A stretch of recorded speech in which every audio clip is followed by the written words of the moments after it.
Hey everybody, this is part 5 of the Cryptid Hunter series. If you missed the earlier parts, make sure to check them out. I'll link them below in the description. Also, make sure to check out the author Michael Kelso's other work. That'll also be linked below. Let's get into it. You've heard the expression, it was raining cats and dogs. Well, as soon as we got back, the sky opened up and dumped everything on us. It was raining lions and wolves. I seriously started to think about building an ark after day 2 when it hadn't let up. I called the ranger station and told Jeff that he could be in charge of rescuing anyone who was dumb enough to be out in this kind of weather, while I sat at home in front of a fire watching, singing in the rain. For some reason, he sounded less than enthused about his assignment. I sat in front of a fire with my laptop. I had decided to do a case file on each of the cryptids that I had caught. I was looking up this last one by description. "He's a Mothman," Billy said in my ear. I nearly jumped out of my skin, just barely keeping the laptop from crashing to the floor. "Why do you keep sneaking up on me like that?" I said, trying to get comfortable again. "Sorry," he said, not looking like he had meant it. "How do you know what that thing was anyway?" "I'll tell you, but you won't believe me." After all the strange things that we've seen, I highly doubt that. "Okay, well, he told me his name and what people called him." I stared at him. "I don't believe it." "Told you." "How did it tell you? I didn't hear it say anything." "You won't believe me." "Are we doing this again? Just tell me." "I heard him inside my mind." My mouth dropped open, but I didn't make a sound. "Go ahead," Billy sighed. "You can say it." "I don't believe it." "You know, you seem to have a hard time believing things for someone who's seen so much unbelievable stuff." "Who are you, my therapist now?" He shrugged. "Do I get a pay raise?" "No." "Well, then I'm not your therapist."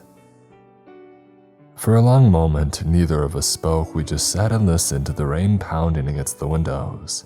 I wondered if they would hold up against such a tempest.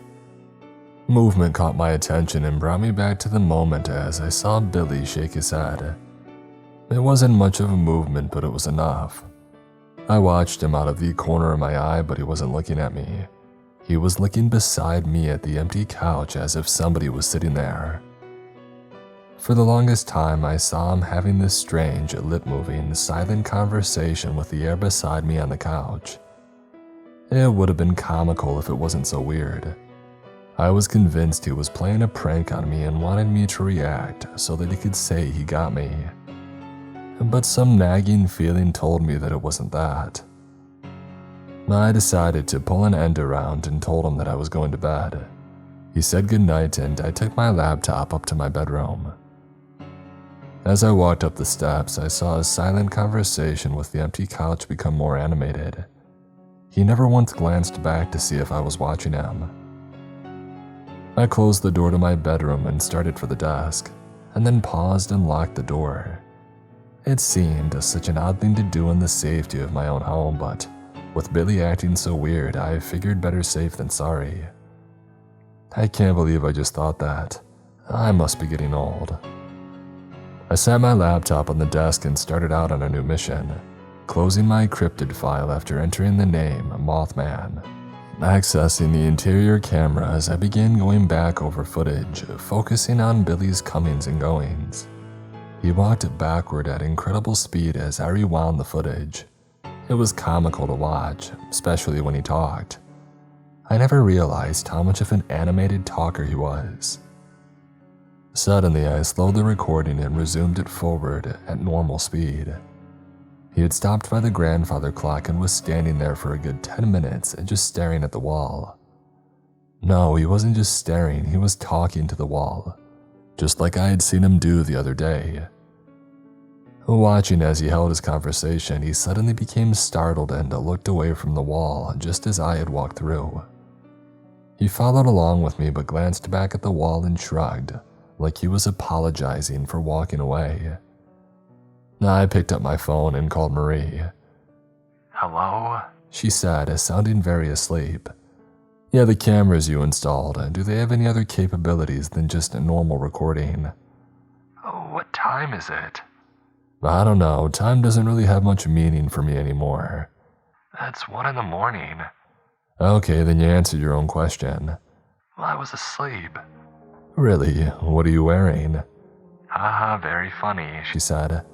I'm wearing a sexual harassment lawsuit. Ooh, sounds kinky. Is it see-through? What do you want? She said, louder and more slurry. I told you what I want. I want to know if the cameras have any other modes. I think so. On the bottom right, there should be 3 dots. Click on them. Okay, it says options and then it says, oh, cool, other camera modes. Thanks. No problem. She slurred right before the line went dead. I rewound the video to where Billy was talking to the wall and I paused the video. I cycled through the camera options one at a time, not noticing much except the screen changing colors until suddenly I froze. There on the screen in psychedelic colors was what seemed like a person standing in front of Billy, having a conversation with him. I leaned back in the chair, feeling the blood drain from my face, as this invisible being chit-chatted with my assistant, confidant, and dare I say it, friend. The most chilling part of the scene was that he had hidden it from me. He didn't tell me that he was seeing people that I couldn't see. Or did he? Thinking back, I remembered times he said there were people in the house and I just explained it away as being work crews or whatever. I hadn't listened to him. It could be that's why he chose not to pursue it. And then I thought back to this evening when he was talking to the couch. That wasn't an innocent miscommunication. He was telling this being not to try to communicate with me. He was deliberately trying to hide the truth from me. I pressed a button on my phone and made another call. This better be important, the man said as I heard explosions in the background. On the left side, cover the left side. Automatic rifle fire opened up and I heard what could only be described as a roar. It's breaking through, full lethal authorized, the man said. Are you in danger? He said, focusing back on me. Nope, just need to ask a question, but you're busy, so I'll let you. Go ahead and ask it, he said as another explosion rattled the speaker in my phone. Can you catch a ghost? The line was silent with the exception of rifle fire in the background followed by another roar. Let me get back to you, he said and then disconnected the line. I stared at the phone and made a mental decision to never question him again about showing up on time. Leaning back in my chair, I stared at the image frozen on my laptop of the entity having a conversation with Billy. The rain pounded the windows, but I barely heard it. My mind was running in circles. After a while of staring at the screen, I was still no closer to knowing what to do. Closing the laptop, I went to bed. But sleep didn't come easy. Hours later, I woke to the buzzing of my phone. I swung at it and knocked it to the floor and then grumbled and fell out of bed trying to retrieve it. Yeah, I said when I finally got a hold of it. It sounds like I'm disturbing you now, the man said. Nope, just sleeping, I said. Nothing like what you were going through during the last call. Oh, that was a minor concern, nothing that we couldn't handle. Dang, I thought. That was minor? Anyways, to answer your question, yes and no. Well, that's as clear as mud. Yes, we can catch a ghost, but there have to be some specific circumstances. Okay, well, I have pictures on my laptop. If I send you those, will it help you decide? Go ahead and send them, he said. We'll analyze the situation and see what can be done. Understood, Chief. In the meantime, go back to bed.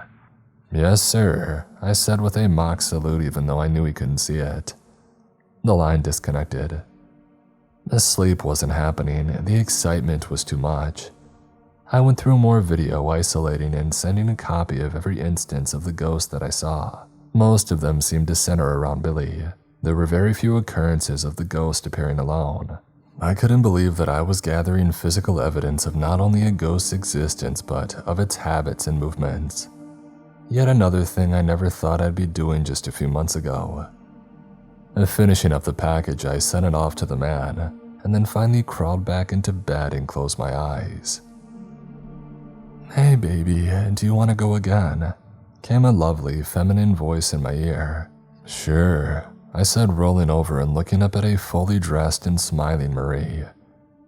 "If we're gonna go again, you'll need to remove those clothes." "I think you know I was joking." "Not cool," I said, yawning and stretching. "So, to what do I owe the honor of this breaking and entering?" "Well, I only entered," she said, holding up a keycard. "Did I give you that?" "I may or may not have made my own copy in case I needed access to any room in the house." "Including my bedroom," I said, making my eyebrows go up and down. "Oh, don't flatter yourself. I was just getting you back. You woke me up and now it's your turn." "You didn't read that little clause in your contract that says anybody entering my bedroom is subject to extreme lovin'." "What contract?" "The one that I just wrote in my head." "Yeah, I don't think so. Whenever you're ready to talk to me about your super secret subject, come down to the office." I reached out and grabbed her hand. "You have 3 seconds to let me go," she said. "Okay, sorry," I said, releasing her. "I just can't be sure about the office anymore." Her serious expression turned curious. "What's wrong with the office?" "It's not what, it's who." She shook her head. "It's too early in the morning for this. Please start making sense." "I need you to restrict Billy's access to one room." "The kid?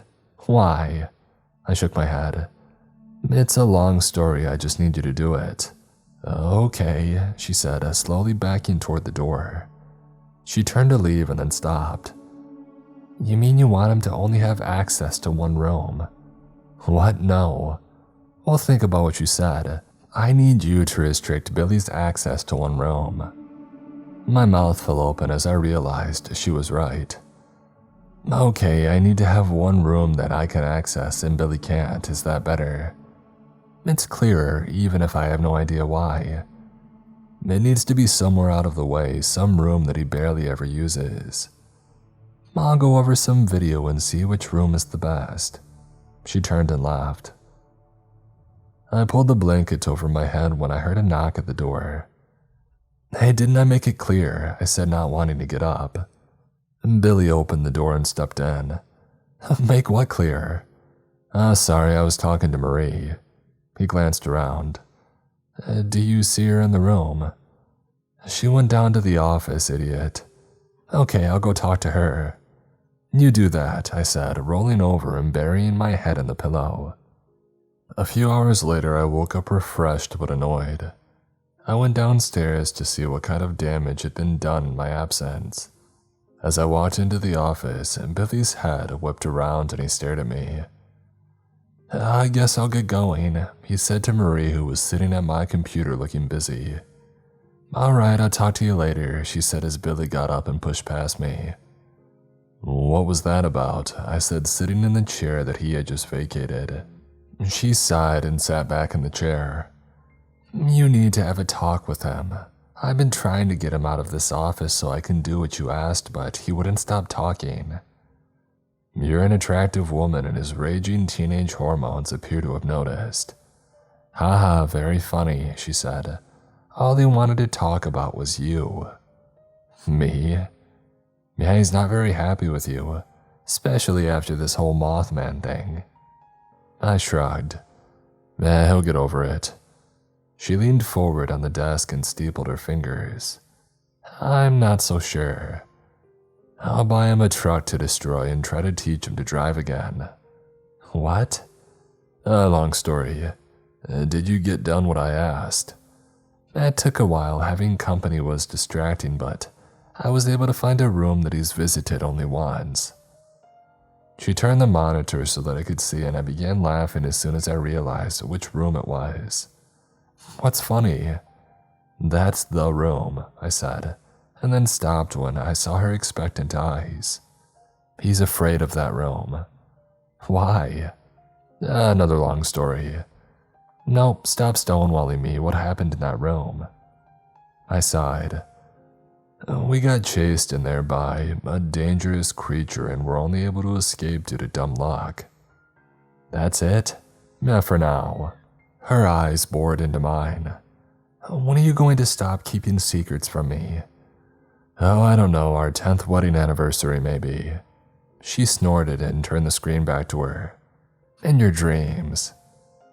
I heard a throat clear and whipped around to see the man standing there in the doorway.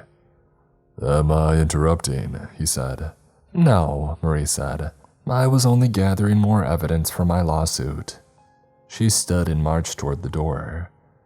Will that be all, sir? She said, stopping just short of the door and turning back towards me. No, ma'am, I said. She turned and walked past the man, giving him a slight nod. You certainly like to keep things lively, don't you? He said, stepping in and looking for an available chair. I motioned him to the one on the other side of my desk that Maria just left. Are you sure? You've paid for all this, you might as well enjoy the big chair, I said. No, you paid for it with all your hard work. He sat in the chair and settled in. That is nice, though. I might have to get one of these for my office. Hey, only the best, I said. So, what can I do for you? I doubt this is a social call. I brought the equipment that you wanted. I stared at him blankly. To catch the ghost, he said. Oh, right. How long do you think before it's up and running? He glanced at his watch. I'd say about 9 minutes. What? My men are installing it as we speak. Wow, do you ever take a vacation? I did once. I eyed him expectantly, waiting for him to continue, but of course he didn't. So, how's Billy? He said. Oh, he's doing just fine, the picture of health. Uh-huh, he said, his eyes boring into mine. Did I hear my name? Billy said from the doorway. Yes, young man, the man said. I was asking how you've been feeling since you left the hospital. Pretty good, he said as I shot the man a triumphant look. Except for my headaches, trouble sleeping, and I've been feeling like I may have caught a cold or something. The man shot me a look that wasn't triumphant or gloating, it was dripping with concern. You should keep an eye on that, he said to Billy. Complications from such an injury can be severe. You think I should go back to the doctor? Billy said. Oh, I'm sure you'll be fine, I said. He's just being overly cautious. Oh, okay, why are you here anyway? Usually you grab whatever creature we have and fly away, Billy said. I brought some special equipment for you two to capture. Our next cryptid, I said, cutting him off. You think it'll get inside, Billy said. It's a difficult creature, just want to be prepared in case something happens. The man sat watching us silently. Okay, I guess better safe than sorry, Billy said. Well, if you'll excuse me, I think I'm gonna go take some cold medicine and lay down. He nodded to us and then turned and left. The man watched him go and then turned his gaze to me. No, I said, you're not taking him. He silently stared at me. I said no. His eyes bored into mine. I know what you're thinking, that I might regret that decision. His watch dinged. Looks like we're finished installing your traps, he said, getting up. Would you like to see how they work? I followed him out into the main hallway and we stopped beside the grandfather clock. I scanned around, but I didn't see anything out of the ordinary. Where's all the equipment? It's hidden so the prey doesn't know it's there. So how will I know if I've caught one or not? I said. The same way you knew it was there, watch the cameras. I guess I was expecting one of those shoebox-looking traps like Ghostbusters. He turned and grinned at me. We have the real thing. I opened my phone and switched to the internal security cameras and then clicked through to find an image of the man and me standing near the grandfather clock. I switched it to the same spectrum that I had used to see the ghost and then showed him the image. As he watched, suddenly his eyes grew wide. Watch out, he said, pushing me back toward the far wall and diving to the floor beside me. I was just about to ask him what his deal was when lights began to flash up and down the hall. There was a tremendous crashing sound as the grandfather clock fell to the floor. Streams of light flashed all around the spot where the clock had stood. I was confused at first, but then I saw an image appear. It was an old woman in an old-style dress, but she appeared to be in pain. Something held her immobile like she was being electrocuted. She shook as the electricity poured through her, and then suddenly she screamed. It was unlike anything that I had ever heard before. It sounded like a chorus of screams in every octave and some that weren't humanly possible. In the middle of this, Billy came rushing down the stairs. He saw what was happening and he dove toward the woman. "No!" he screamed as I tackled him before he could reach her. "Let me go!" he screamed as he thrashed in my grip. "You're killing her!" I didn't bother with the obvious argument that she was already dead. I just held on to keep him out of the explosion of light. His strength was surprising. It was all that I could do to keep a hold of him as he clawed at the floor trying to reach her. He even managed to drag me along a few inches, and I outweighed him by a good 50 pounds. Her scream ended as she started to fade. She glared at Billy with an expression that I would only call betrayal as she disappeared, and then the light stopped. The room returned to normal lighting and smoke rose from the spot where the grandfather clock used to be. The man stepped over and picked up a small box that I hadn't noticed before. It was the size of a small shoebox. "The real thing, huh?" I said, walking over and looking at the innocuous-looking metal container. He shrugged. "Works for us." Billy jumped up and ran at the man who dodged him with practiced ease, sending Billy sprawling on the floor. He sprang back up and rushed at him again. I caught him in a bear hug and held him away from the man. "How could you?" Billy shrieked, spittle flying from his mouth. "She wasn't hurting anyone, she was my friend." The man stood silent in a ready stance, holding the box just out of Billy's reach. 3 men appeared out of nowhere and approached Billy, but the man held up his hand, freezing them in their tracks. He managed to squirm his way out of my grasp and stood there breathing hard. "Why can't you ever let things be?" he said, glaring daggers at me. "All I wanted was a friend to talk to, but no, you have to catch them and sell them off like pieces of meat, all for your money. Well, I'm done. I don't want any more of you or your selfish, self-righteous attitude. I quit." He turned and walked toward the door. The men glanced from him to the man, silently asking for orders. I saw what was happening and stood between the men and Billy, shaking my head at the man. Billy stopped at the door and turned back. "All you do is use people," he said to me. "It's no wonder you don't have any friends. You're gonna die alone, and I hope that I'm here to see it." And then he stormed out the door. I turned to the man. "Let him go," I said, and then added, "Please." His response was a curt nod and then a motion to his men. They filed out through the door, and I soon heard a helicopter engine start. A few minutes later, I heard the helicopter fly away. I searched my phone and scrolled through the cameras until I found the one at the edge of the driveway. Billy was marching determinedly toward town. I watched as he disappeared out of range of the camera. I sighed and I walked to my office. It was so quiet that I heard the echo of my footsteps as I walked down the destroyed hallway. Plopping into my chair, I turned on my computer and glanced over the icons I used the most, and my eyes fell on the travel agency that I frequented.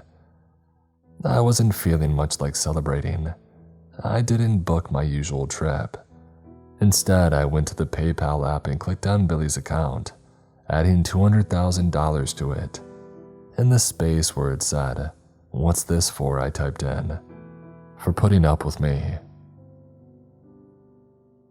I didn't wallow in self-pity, I immersed myself in it. My usual vacation plans went unreserved. I added repairs to the hallway to Marie's list with additional orders that I wasn't to be disturbed, and then went to bed. I don't remember much of what happened during the next few days. I consisted pretty much of eating and sleeping, with a side of self-loathing. One day I awoke to a soft knock on my door. I grunted something rude and covered my head with my pillow. The next thing that I knew, the door opened. "Are you deaf or stupid?" I said, "Leave me alone." I felt somebody sit on the side of the bed. I shot up only to come face to face with Dolores. "Good afternoon," she said, smiling. "What do you want?" I said, rolling away from her. "I want you to stop torturing yourself." "Why do you care?" I mumbled into a mouthful of pillow. "Oh, because I'm your friend." "Really?" I said, sitting up so quickly she flinched. "Because I was told that I don't have any friends because I treat my friends like crap. I was told that I was going to die alone." "And do you believe that?" I threw myself back onto the bed. "It's true, isn't it? I treat everyone like crap." "Of course it is. I mean, that's who you are." I stopped and stared at her. "Not everybody's meant to be a saint," she said. "In fact, if everyone were saints, there would be no need for them. But I treat everybody close to me like garbage." "You say you do, but I don't agree." "But Billy was upset," she said. "He wanted to hurt you the way that he was hurting." "Wait, how do you know what happened?" "Oh, Marie and I had a nice little talk." "But she wasn't there either." Dolores lowered her eyes. "I may have also called Thomas." "Really? Wow. I didn't think you two were on speaking terms." "Oh, he told me what happened and he felt you might need somebody to talk to." "Surprising." "Is it really?" she said. "Thomas will never admit it, but I think he's grown quite fond of you." "I'm spoken for." "That's not what I meant, and you know it. Thomas isn't a man to give his trust lightly, but I feel like he would drop everything if you were in true peril." "Well, that didn't happen with Dell," I scoffed. "No, it didn't, and I believe he regrets that. Besides, didn't you two shake and make up about that?" "Maybe," I said, avoiding her eyes. "Well, then stop bringing it up," she said with some force in her voice. "You don't want to treat people like crap, then stop. Stop whining about things you've already resolved." Sure thing, Mom," I said, covering my head with a blanket. The cover flew off my bed with surprising strength, nearly taking me with it. "What the?" "Get your butt up and stop feeling sorry for yourself," she said, staring at me with ferocity in her eyes. I stood, towering over her by a good foot, but she didn't back down an inch. "Good. Now go get a shower. You smell like you've been wallowing in a pigsty." I paused for a moment and then stepped over to my dresser to grab some clean clothes and headed for the bathroom. When I was done showering, shaving, and brushing my teeth, I felt much better. I stepped out of the bathroom with a flourish. Ta-da! But nobody was there. I wondered for a moment if I had dreamed the whole thing or if she had some sort of power to invade people's thoughts. I shrugged it off and headed downstairs to my office. Upon arriving, I found Marie hard at work on my computer. "Ah, there he is," she said. "It appears you've dragged yourself out of your pit of despair." "Well, Dolores tossed me a ladder," I said. "I like her. We had a little chit-chat." "About me?" "No, well, yes, but it wasn't." "Did you tell her how much you want me?" I said, edging closer to my side of the desk. She rolled her eyes. "You're so juvenile." "You didn't answer my question." "No, I didn't tell her that I had any feelings for you because I don't, aside from wanting to kick your butt sometimes." "Ooh, sounds kinky." "Okay, can you stop?" "All right," I said, throwing up my hands in surrender. "Thank you," she said, continuing to work on the computer. "Why must you continually throw these flirtations at me?" "You need to look at yourself in the mirror more often." "Why, is something wrong?" she said, feeling her hair to see if it was out of place. "Nothing's wrong at all," I said, leering at her. "Stop it," she said, her cheeks turning red. "Yes, ma'am." "So down to business." "Yeah, it's about time you stopped fooling around," I said. She fastened me with the "really" stare. "I reconfigured the cameras to show whenever there is any activity in the spectrum that you saw Billy talking to his friend." I flinched when she mentioned Billy's name. She seemed to notice but didn't say anything about it. So if a ghost floats in front of the camera, it'll switch to that spectrum and send an alert. Well, I appreciate that, but I shouldn't be needing that anymore, I said. Actually, I've been. Wait, I said, holding my hand up to silence her. Do you smell that? She sniffed the air. Yes, what is that? It smells like, I said, jumping up and dashing toward the kitchen. When I threw open the kitchen door, I found Dolores standing in front of the stove. The smell of the delicious food overwhelmed me and I immediately started salivating. Marie almost smacked me with the door as she came through, staring as well. Well, hello, you two, Dolores said, stirring something in a large pan. I figured you hadn't had a good home-cooked meal in a while, so I took the liberty. Is that, I said, beef stroganoff with mashed potatoes and asparagus. It was all that I could do to not start panting like a dog. Have I told you lately that I love you? I said. Dolores smiled. Flattery, sir, will get you fed, she said. Oh, why don't you set the table? In a flash, I had plates, glasses, and silverware out, and then dove into a chair as she carried over the courses one by one. It was tough, but I managed to wait for both ladies to serve themselves before heaping piles of deliciousness onto my plate. The amazing aromas didn't do the flavors justice. It was hands down the most delicious meal that I had ever eaten, and I've had gourmet meals during my vacations cooked by world-renowned chefs.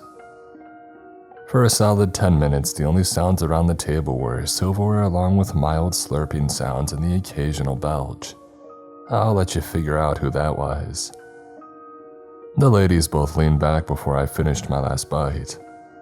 Ah, I said. Feel like my stomach and mouth had a mutual orgasm. Marie rolled her eyes.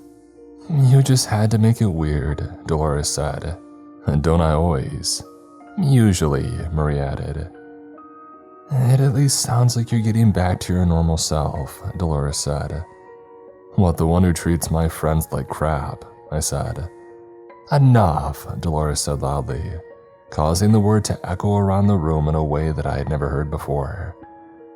You can be a jerk when you want to, but you also care about those close to you, Marie said. I raised my eyebrows up and down at her. Not that way, she said, exasperated. The point is, you need to let Billy go. Right now he's upset, but in time he might return. Is that a good thing or a bad thing? I said. What do you mean? Marie said. I'm guessing you haven't told her about your vision, I said to Dolores. No, she said sheepishly. It didn't come up in our conversations. What are you two talking about? Marie said, sounding frustrated. I stared at Dolores. Shall I, or would you rather? I said. She sighed heavily. I'd better do it so you don't screw it up. I held my chest as if wounded by her comment. I had a vision of Billy killing our esteemed benefactor here, she said, indicating toward me. A vision? Marie said. Dolores's, I said, struggling to find the right words while looking Dolores in the eye. Special, she has certain abilities, one of which is being able to predict the death of people around her. Marie sat silent, staring at me as if digesting what she was hearing. And you had one of these visions, she said to Dolores. About Billy killing him? She pointed at me. Dolores nodded. So, if we believe this to be true, Marie said, shouldn't we be worried that he might come back here with a gun? That's not how it happens, I said. Happens? Marie said, looking annoyed. As in, you've already accepted this and you're okay with it. I never said that I was okay with it, but I know it won't happen that way, I said. Well, then how will it happen? Marie said. Dolores and I locked eyes. I think that's a detail we're not sure you're ready for, I said. Marie sat back in her chair and folded her arms across her chest. Exactly who is responsible for setting up all these security systems in and around this house? She said. You don't think I'm ready to handle whatever threats that might come your way? What if I said it doesn't happen at the house? I said. Marie hesitated. Well, then I would say you're grounded. If it doesn't happen at the house, then keeping you here keeps you safe. I hadn't really thought about it that way. She had a point, but I couldn't stay hiding in my house for the rest of my life, like some eccentric billionaire. I wasn't that rich. Eventually, I would go stir crazy anyway. Dolores watched me as if reading my thoughts. I wondered if she was able to do that. Mind your own business, old woman, I thought. Her effect didn't change. Either she was good at hiding her emotions or she really couldn't read my mind. The latter, Dolores said, winking at me. Okay, that's terrifying, I said. She shrugged. You'll get used to it. Marie cleared her throat. We were talking about keeping this man safe, she said to Dolores. Unfortunately, I don't think there's a way, Dolores said.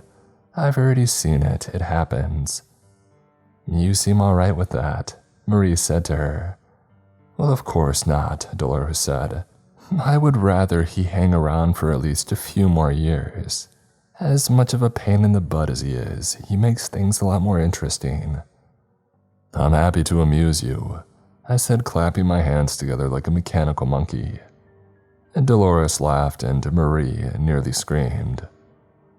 Will you two take this seriously, she said. We're talking about your life.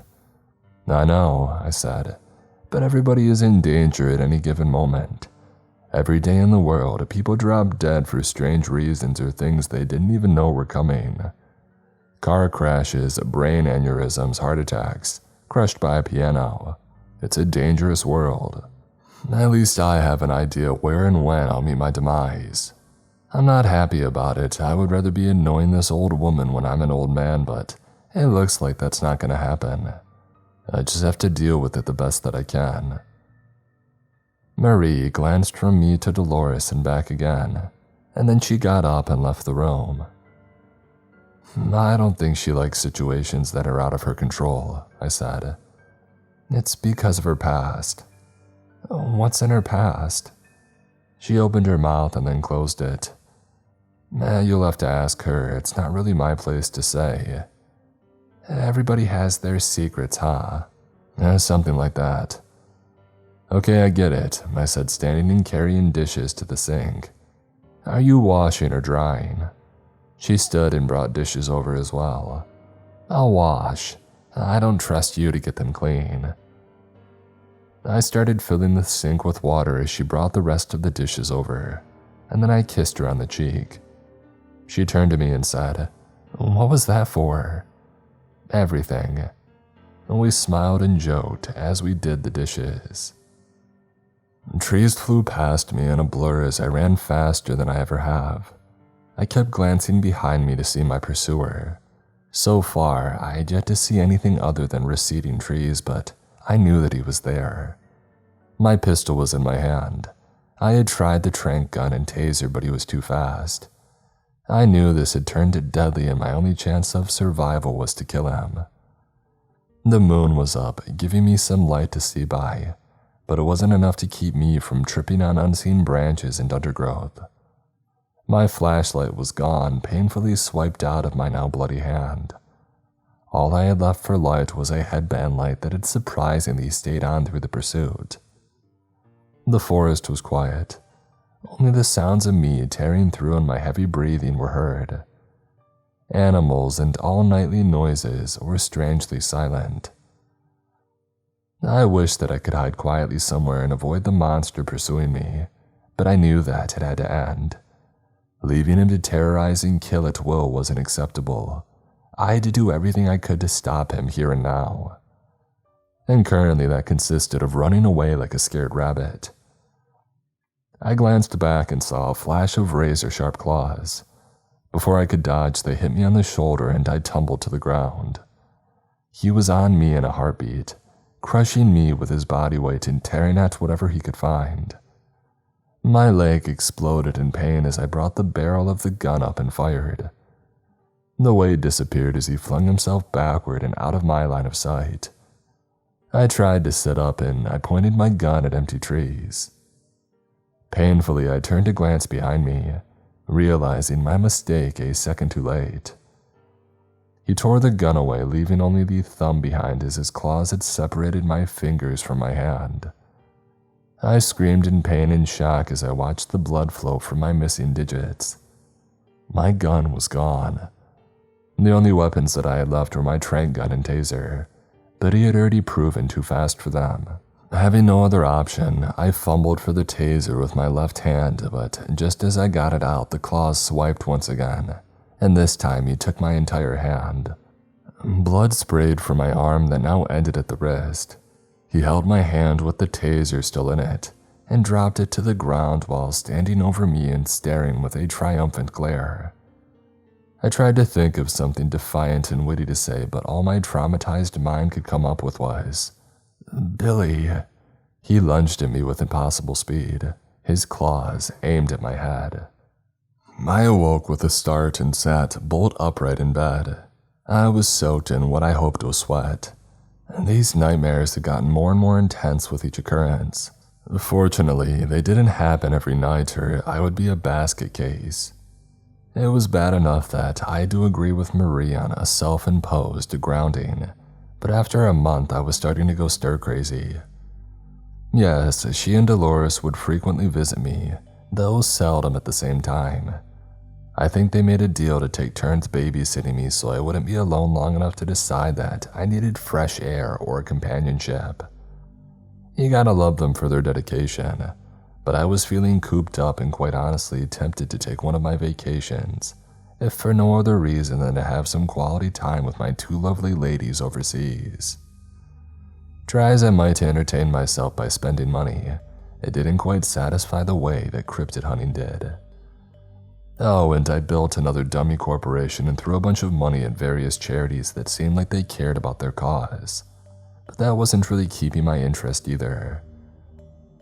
I got so bored that I started taking an active interest in the idiots at the ranger station. Buying them new trucks seemed to make them happy, and it wasn't like I was really losing anything. Marie had a knack for making money, and the more that she had to play with, the more that she could make. She had hustled and worked and dealt so much and so well that my net worth was approaching 10 figures. But it didn't really mean that much when I was under self-imposed house arrest and couldn't get out to enjoy the toys and other things that came with incredible wealth. Marie must have sensed my restlessness and came to me one day with a surprise. "Here," she said, handing me a bracelet. "Does this mean we're going steady?" She rolled her eyes. "No, it's an alert bracelet." "Oh, like if I've fallen and can't get up?" "Yeah, something like that," she said. "It monitors your vital signs. If they get below a certain threshold or if you press the button, it sends a location signal to the man and your personal doctor." Why would I need this in my personal dungeon? I think we both know that eventually you're going to venture outside. This is just in case something happens. "I keep it," I said, handing it back to her. She covered my hands with her own and pushed it back toward me. "Oh, just wear it," she said, her eyes glistening. "Please." She turned and walked away, wiping her eyes. I took the bracelet and set it on my bedstand. It was almost 3 months to the day when I finally decided that I'd had enough. Marie had been sick and didn't come to visit me, so I took my chance. Driving to the station and walking in was like a breath of fresh air. As soon as I walked in, Jeff shot out of the chair like a spring launched him. How's it going, boss?" he said. "Relax, I'm not here to run the show, just wondering what's been happening." "Oh, what do you mean?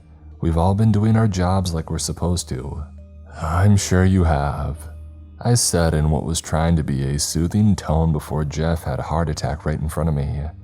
"I guess being tased will make you a little jumpy."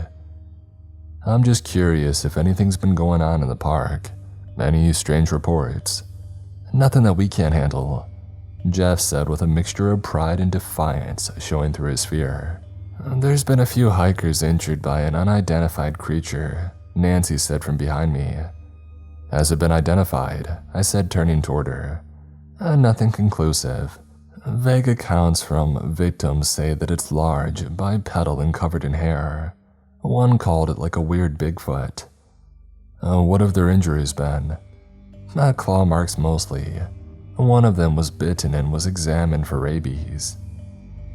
Any specific place where these attacks have taken place? Nancy led me over to the map table. There were 2 distinct marks in red on the map that weren't very far apart. Here's where the attacks have taken place, she said, indicating the red spots. I pulled out my phone and took pictures of the map. Anything else that I should know about them? I said. Nancy pondered that for a moment. They took place around a month apart. Was there a full moon when they happened? She stepped over to a calendar hanging on the wall, flipped up the page, and then let it fall. My God, I never thought to check. Yeah, they both happened on a full moon. I bolted for the door before she was done talking. My truck sprayed gravel as I floored it, heading toward the areas where the attacks had happened. They weren't very far from each other, so I had a reasonably small area to search. Parking my truck at a trailhead that was in between the 2 sites, I loaded up with my equipment. My backpack had been reloaded with a new parachute, and my belt held 3 standard weapons: a taser, a tranq gun, and a .45 automatic, with plenty of extra rounds for each.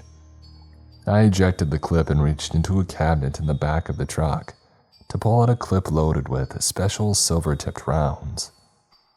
I stared at them for a long moment inside before loading them into a .45, and then grabbed 2 more clips of silver-tipped rounds and put them in the clip holders of my belt.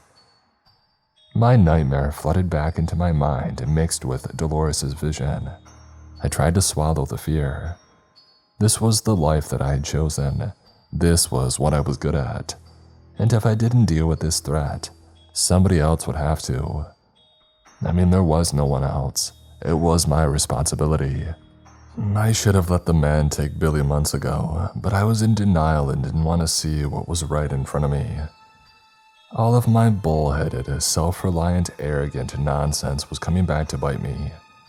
If only I had reached out to those who were right there and willing to help me. Maybe it wouldn't have come to this. Perhaps if I had hired a dozen men to go take care of this problem for me, it would have turned out differently. But in the end, I knew that's not who I am. I love handling these problems by myself. It's a thrill like no other, and as many times as I've cheated death, eventually I would have to face it. I was about to die. That thought made me hesitate as I took a step toward the trail and began my hunt. The only way to save my life was to kill my friend. As I started down the trail in the fading light, I turned on the headlights strapped to my forehead. It was all that I could do to focus on where I was going as memories of Billy flooded my mind. His smart aleck remark when I bought the first drone while searching for the Jersey Devil, the truck he destroyed while driving through an empty field, the absolute terror in his eyes at the prospect of walking through the dark tunnel under the house, the hopeless feeling of watching Dell tear into him, the look of utter betrayal when I captured the Mothman, and the rage burning in his eyes when his ghost friend was taken away. I never thought this kid would make it this far. I thought he would quit after the first encounter with a cryptid, but he didn't. He thrived on it nearly as much as I did. As much of a loner as I am, I liked having Billy around, because I saw some of me in the way he wanted to get out there and hunt. The truth was, I missed him. I traveled a mile before my thoughts came back to the hunt ahead of me. Noises had dragged my mind out of the past and into the present. There was somebody else on this trail. I could sense them. My hand drifted toward the taser on my belt. I didn't want to go lethal in case it was some random hiker blundering around in the dark on a trail that closed at night.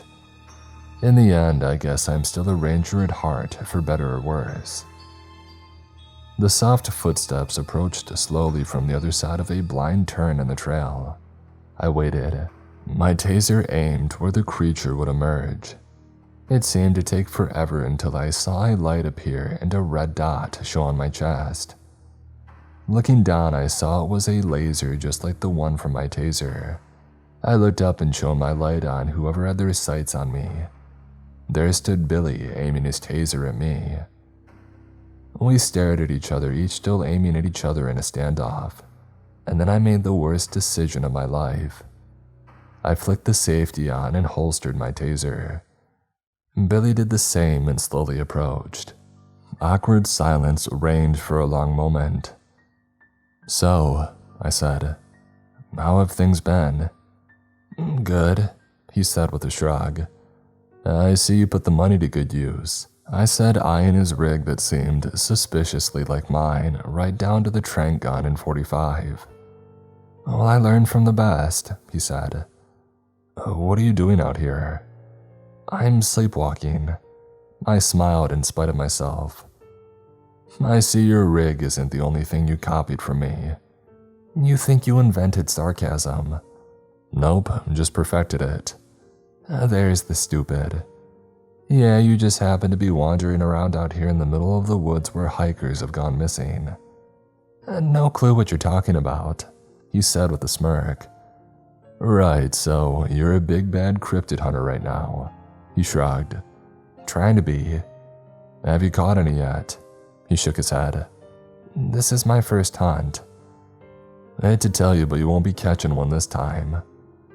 "Oh, why? Because God's gift to cryptid hunting is on the case," he said with a sneer.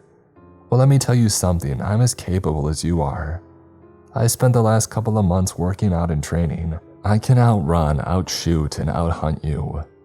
"Oh, really? That's impressive. Good for you for taking the time to learn your craft before using your skills." He stared at me with a side eye. "What are you up to?" he said. "Why are you complimenting me?" "Because I'm proud of you." Now he was staring me down with a full glare. Not buying it. What's the catch?" "No catch, I'm proud of you, but you're still not getting this cryptid." "Okay, for the sake of argument, why am I not getting this cryptid?" "Well, because it's you." His face turned from disbelief to confusion. "What do you mean?" "Remember when Dell killed you?" "I died in the hospital, but yeah." "Well, he infected you with werewolf venom." Billy's eyes went blank. "What kind of game are you playing?" "No game, I'm dead serious. I'm not a werewolf." "I'll tell you what, pull out your phone and search for the symptoms and how long it takes to fully turn into a werewolf." He kept his glare on me for a moment and then pulled out his phone. This is where I made the second biggest mistake of my life, not tranking him while he was distracted. I watched as he read from his phone and his face turned increasingly paler the longer that he read. "Why didn't I know?" he said in a haunted tone. Maybe because you didn't want to. Not many people go around trying to prove they're a homicidal, supernatural creature of legend." "How do you know it was me?" "I wasn't 100% sure until you showed up on the trail tonight. Both attacks happened a month apart on the night of a full moon. When you left, you were just beginning to show signs of changing." "Why didn't you tell me then?" Because I wasn't sure and you weren't exactly in a listening mood." "Oh, whose fault is that?" he said through clenched teeth. "I trusted you and all you did was use me." "I'm sorry. I never meant to hurt you." He paused and looked at me with confusion in his eyes and then began screaming the most inhuman sound that I've ever heard. He threw his head back and began convulsing. I took a step toward him thinking that I could help, and then I saw the most horrible thing. The full moon rising. I turned and bolted down the trail, hoping by some miracle that I could make it to my truck while he was still distracted. That hope died as he landed on the trail in front of me, fully turned, towering over me and glaring down. "See," I said. "I told you you were a werewolf." Rage bled from his eyes as he stared me down, taking one slow step at a time toward me, flexing his razor-sharp claws as he did. "Look over there," I shouted and pointed to my left while reaching for my gun. It had cleared the holster and was almost up to where I could shoot when he dove to the side and disappeared into the trees. I did a slow pan around looking for any sign of him, but the only thing that stared back at me were trees. I hoped that he had run off, not wanting a chance that the bullets in my gun were silver. But I knew that hope was foolish. There was no way that he would just give up. My fears were confirmed when I heard a soft footstep. I knew that he was trying to sneak up on me, and instinctively, I threw myself to the ground an instant before claws slashed through the air where my head had just been. I rolled and came up shooting. Aiming was something for people who had the luxury of time. That wasn't me. Bullets ricocheted off the trees beside me as he disappeared into the woods again. My senses went on high alert as silence once again reigned. Not even the sound of receding footsteps could be heard. It amazed me that something that big could move so quietly. My heart was pounding in my chest. Adrenaline pumped as my mind told me to get out of there. Another footstep. I threw myself down again, but this time he anticipated my move. Instead of slashing at my head, he dragged his claws on the ground, tearing into my side and making blood fly as it rolled away, firing where he should have been. But he wasn't there. I thought about digging into my pack and patching my side up, but quickly realized the futility of it when the monster was still actively hunting me, lying in wait to do even more damage. Painfully, I stood and started running toward the trail. If he was trying to kill me, I would at least make an attempt to survive. Sitting in one place, waiting for the next attack, was a sure path to an early grave. My leg collapsed from under me as claws tore through my tendons. I hadn't even heard him approach that time. Still, I fired where I thought that he was out of reflex. The slide of my gun locked back. I was out of ammo. I ejected the magazine and struggled to load a fresh one in, releasing the slide just in time to pull the trigger as he charged me again. The gun went off as he was almost to me, claws outstretched, going for the kill. Instead, the bullet slammed into him and he yelped, spinning away at the last moment as I continued to fire round after round. He disappeared again. I watched over the smoking barrel of my gun, waiting for another attack. My side screamed in agony when I tried to sit upright and glanced around for where he might have gone, or more importantly, where he would come from next. I knew that he was hit, I just didn't know where. Could this nightmare be over? There was a long pause where I didn't hear anything, and no further attacks occurred. This should have comforted me, knowing that he had paused. The thought that the bullet might have killed him made my hopes soar, but also made me sad. I wondered if I had let the man take him right away when Dell had infected him, if something could have been done. If nothing else, the hikers that he attacked wouldn't be missing and surely dead. Then there was the little fact that I wouldn't be fighting for my life right now. The silence was terrible. Every moment was like bamboo shoved under my fingernails. I took the moment to eject the magazine and load my last fresh one. If another attack came, I wanted to be ready to throw as much silver at him as possible. No footsteps, no attacks. It had been a few minutes of me laying there bleeding with no sign of movement. The forest remained silent as if it was also holding its breath, waiting to see if the monster was dead or just lying in wait.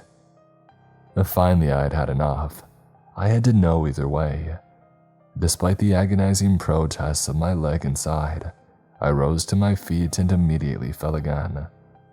Looking around on the ground, I found a broken tree branch that seemed sturdy enough to use as a crutch. Leaving my pack behind, this time I stayed vertical with the help of my improvised crutch.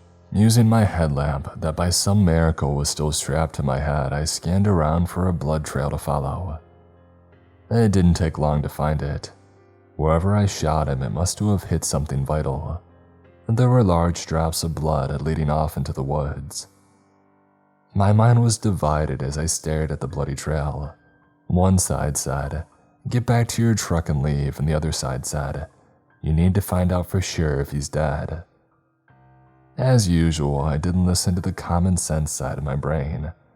I wondered why it continued to send me messages that I routinely ignored. So of course, I set off following the blood trail. Every step was a new adventure and misery. It didn't take long to realize that I should have at least gotten the first aid kit out of my pack and bandaged up my wounds. Looking down at my bloody side and leg confirmed my mistake. But now I was on a mission to find out if this monster that used to be my helper and friend was still alive. The trail continued, taking me further away with every painful step, from my pack and the hiking trail that led to my truck. But I knew that I couldn't stop now if I wanted to. It was more than a mission. It was an obsession. Not only to find out if this monstrous threat to all living things was still in operation, but to prove Dolores wrong. Maybe it was pride, thinking that somehow I could cheat death once again. Maybe it was hubris, thinking that somehow the rules that applied to everybody else didn't apply to me. That just because Dolores had predicted my death at Billy's hands and she had never been wrong about a prediction didn't count because it was me. These thoughts chased each other around my head as I continued limping after the blood trail. And then suddenly it stopped. There was a pool of blood about the size of a dinner plate, but nothing beyond it. The trail had simply ended. I scanned around and raised my gun, but there was nothing but trees. As a last resort, I looked up just in time to see him falling towards me, claws outstretched. Time slowed as I aimed my gun and squeezed the trigger at the same time his claws penetrated my chest. His full weight landed on me, shoving the claws through to my back. He stood over me triumphantly as he pulled the claws out of my chest, bringing red with it that was my vital organs. I tried to say something, but my lungs couldn't push enough air for me to speak. My head flopped over to the side, and the last thing I remember seeing was a flashing light on my wrist. This was it. After all my adventures, all the useless risks that I had taken, I was done. There was nothing left but an empty house and a full bank account. Had my life been so useless, so unfulfilling? In the end, was Billy right? Did I really treat everybody close to me like I didn't care about them? If only I could say one last goodbye. But what would I say? Would it be some stupid, sarcastic remark? Would it be some double entendre? Or by some miracle would I find the courage to tell those closest to me how I really felt about them? I guess I'll never know. Breathing had become painful, every exhale sending rivulets of blood out of my mouth to the leaf-covered ground. At least I'll die in the woods. The light faded from my eyes. The last thing I heard was a terrible racket. Not like I could do anything about it. I don't know if it was real or my imagination, but I could have sworn through it all that I heard somebody singing. I felt my heart beating slower.